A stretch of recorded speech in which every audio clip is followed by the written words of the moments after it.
Hey everybody, we're here at the 2007 SEMA show in Las Vegas, Nevada. I'm here at the ATS Diesel Performance booth, and I'm here with Matt Bozarth, and he's going to tell us a little bit about some of their new products. How you doing, Matt? Good, how you doing? Good. So what do we got here?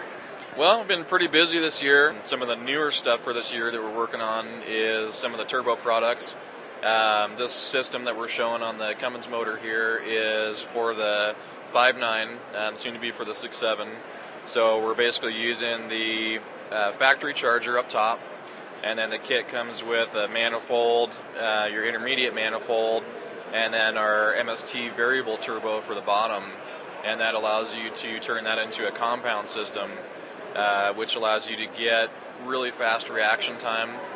It's going to be the fastest reacting compound system out there. Give you a lot of airflow, cool EGTs, and just get the best performance possible. Now, is this considered more of a race setup, or is it streetable, towable? I mean, can you use it for all that too? With the MST compound, it's really targeted at towing and daily driving. So it's going to support up to about 500 horse. So pretty substantial power, but it's basically, its focus is really fast reaction time.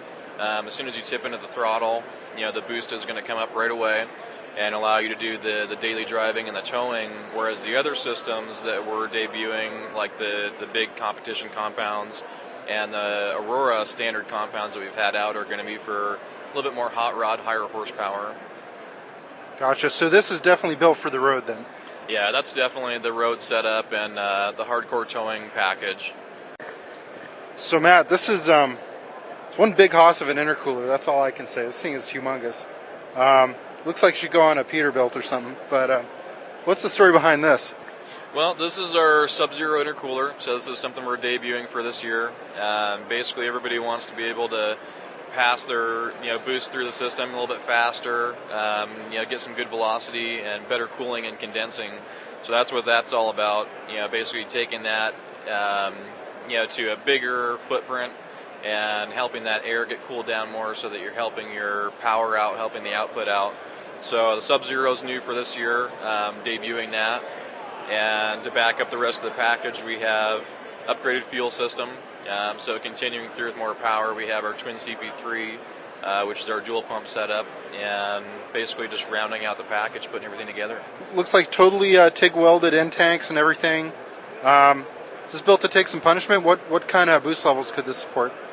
Well, as far as boost-wise, it's going to be set up to handle upwards of 100 PSI, so the guys that are doing more substantial power.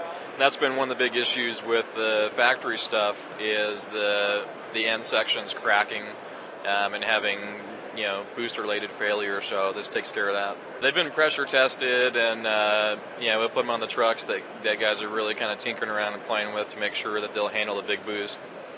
So they're built for punishment, it looks like. The twin CP3 you can actually get by itself, so it's a separate kit, but that basically adds a second fuel pump, so you actually have another CP3 identical to the main injection pump, and it comes with all the hardware, the mounting bracket, the pulley, which is the most obvious piece, your new belt system, and then it actually has electronics which go in between the two pumps and actually run them as if there's one pump there. But by having two, it's running at a lot lower duty cycle. It's not having to work as hard.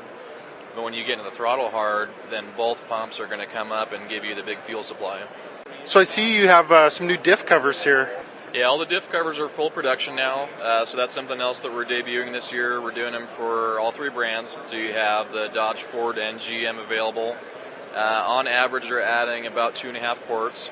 And some of the nice features, we have a real heavy-duty heat sink, which helps to bring the temperature down along with the additional fluid.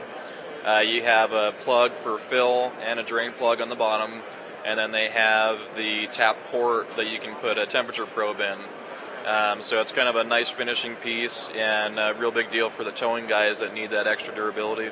Excellent. Now, are the drain plugs magnetic, or are they just standard, or?